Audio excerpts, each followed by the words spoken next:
Kulukula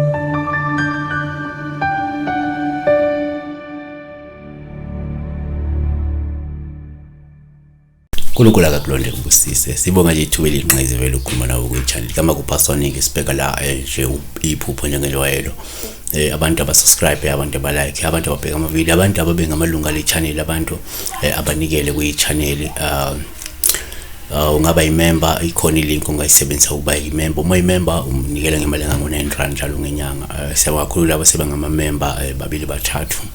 We hope that one day now you will find it in your heart ukuthi ube yini elunga eqavile. So sibheka la iphupho lika user kuningi user nje yabo uthi uphupha uthwala kuchazana akachazi ukuthi uthwalani akachazi ukuthi uthwala uyothwala enyangeni uthwala umcebo noma uthwala isikhwama noma uthwala isaka lamatshe noma uthwala isaka lenhlabathi ukhuluma ngokuthwala. So let's assume ukuthi akakhuluma ngokuthwala elincebo, let's assume ukuthi ukhuluma ngokuthwala umthwalo othile ukuthi uthatha umthwalo othile uyakuthwala ubeke ekhama noma ubeke ehlombe. Excuse me nake singakusho number 1 uma uphupha umthwalo ngaba masikhuluma ngomthwalo ngaba umthwalo ngoba into efakwe esakeni into efakwe eplastikini into esijumbane noma into efakwe esikhwameni ethile ewumthwalo it's a baggage noma iburden into esindayo osuku ifakwe lapha. Number 1 uma ubhala umthwalo sithatha njengopawulo uma uthwele umthwalo lusho ukuthi kukhona ubunzima obhekele nabo noma ke ongasubhekane nabo. Lobo bunzima bungaba bempilo noma nje isevangelini umuntu wevangeli noma isebhizinisini makusebhizinisini. Kodwa ngokaMateyu 11 verse 28 zanini kimi lina nonke enikhatheleyo nenisindwayo mina ke ngizakuniphumuza. 2 futhi uma uphupha umthwalo uPaul uma uthwele ngasho nje ukuthi amngenzeka kuhambi kahle empilweni yakho ngenxa yezinkinga ezinzima nezivivinyo ezikukhungethe. Amahubo 55 verse 22 phonsa phezulu kukaJehova umthwalo wakho uza kukuphasa akayikuvuma naphakathi ubake olungileyo asenyesanyiswe. 3 umpho futhi umthwalo sikuthatha njengophawu oluhle uma olube empeleni uma usinda lungasho ukuthi ngenze kunezono eziningi futhi sekuyisikhathi ukuthi uphenduke futhi uyilahle izono. Amahubo 38 verse 4 ngokuba iphambeko zami zeqile phezulu ekhanda lami njengomthwalo osindayo ziyangisinda.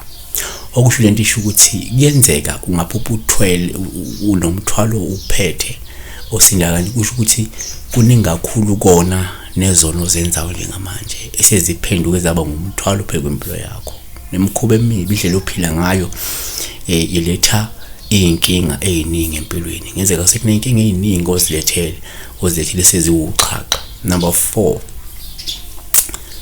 uma uphupha umthwalo kuwuphawu olubi empilweni oluhle uma usinda kodwa ukwazi ukuphakamisa noma ukuphatha. Lusho ukuthi kungenzeka umuntu ohlalele umsebenzi omningi kufanele uwenze futhi uzogcina ukwazile ukufeza ngempumelelo uma uthi lo mthwalo usinda kwazi ukuthwala wahamba nawo noma uthathamisa wakwazi ukuyalawula khona nawo. 5 uma uphupha umthwalo kuwuphawu oluhle uma omunye umuntu ekuthwalisa lowo mthwalo. Lusho ukuthi kungenzeka uzokuthola ukwesekwa uzokuthola ukwelekelelwa noma usizo olidingayo ngesikhathi esinzima seyinkinga ezikukhungethe. Kwaba seGalatia 6 verse 2 thwalisanani imithwalo yenu nigcwalise kanjalo umthetho kaKristu. Number 6 futhi uphupha umthwalo kuwuphawu luhle uma ulula. Lusho ukuthi umsebenzi wevangeli noma ke umsebenzi emkhakheni wakho awukho nzima futhi uzokwazi ukuwufeza. ngokaMateyu 11 verse 30 ngokuba ijoka lami lihle nomthwalo wami ulula.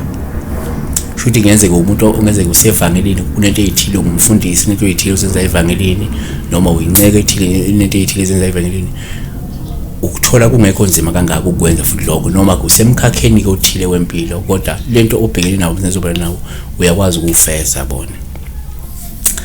Number 7, uma uphawu futhi umthwalo kuyenzeka kube uphawu esithathe ngoluhle uma uphethe onje uphethe uya ndawana thize, uphethe uyahamba, uthwele kodwa uyahamba, noma uyahudula leso sikhwama leso, lisho ukuthi ungase ufuduke noma ungase uthuthele kwenye indawo. Usho uma uyibona uphethe isikhwama lesi kuyenzeka uzothuthela kwenye indawo.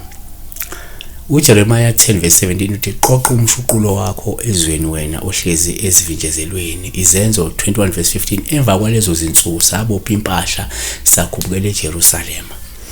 So ukwesinsathi uma uphethe izikhwama umthwalo kungasho ukuthi uzofuduka. So lephupho lesikhuluma la noma abusuphupho omunye umuntu ophethe umbone ephethe umthwalo noma uphethe izikhwama, phela thatha apply le information lesikunika yona, musubuza ukuthi manje mawuphupha omunye umuntu ethwele umthwalo wona kusho ukuthi no, already uyazi ukuthi mawuphupha uthwele umthwalo kusho lokho. Apply lento lesikutshela ukuthi kulowo muntu loyo njengoba ethwele umthwalo kusho ukuthi uzothuthela kwenye indawo, noma kusho ukuthi unobunzima abe noma kusho ukuthi unobunzima ashaphene noma kusho ukuthi kunezono, into eziningi azenzayo seziphenduke zaba yinkinga phela kwempilo yakho yabona. Azivale ngokuthi ke kuyenzeka uphuphe number 8 uphupha umuntu ekunikeza umthwalo noma umuntu ekunikeza izikhwama ezisindayo. Kusho lowo muntu lo kungenzeka kunobuthakathi angenze uyabenza ukuze impilo yakhe izoba nzima, noma lo muntu izenzo zakhe uzokulethela inkinga ezingehle zenza impilo yakhe ibe nzima. Ngabe ukuthi uzoletha inkinga ezozenza impilo yakhe ibe nzima noma uyakuthakatha ukuze impilo yakhe izoba nzima uma umuntu ekunikeza umthwalo, ekunikeza izikhwama ezisindayo yabona. Shuthi wenza ukuthi impilo yakhe ingabi lula, kube nzima ukuya phambili nempilo uma uzosindwa le mthwalo yakugadla yabona. Kodwa ngisho ukuthi uhambe noshisela abantu kaMatayini, shisela abantu ezindlini obusumpuphe ekunikeza umthwalo uthi uyangiloya, shisela umuntu endlini uzothwala isono uzokujezisa. Siyabonga.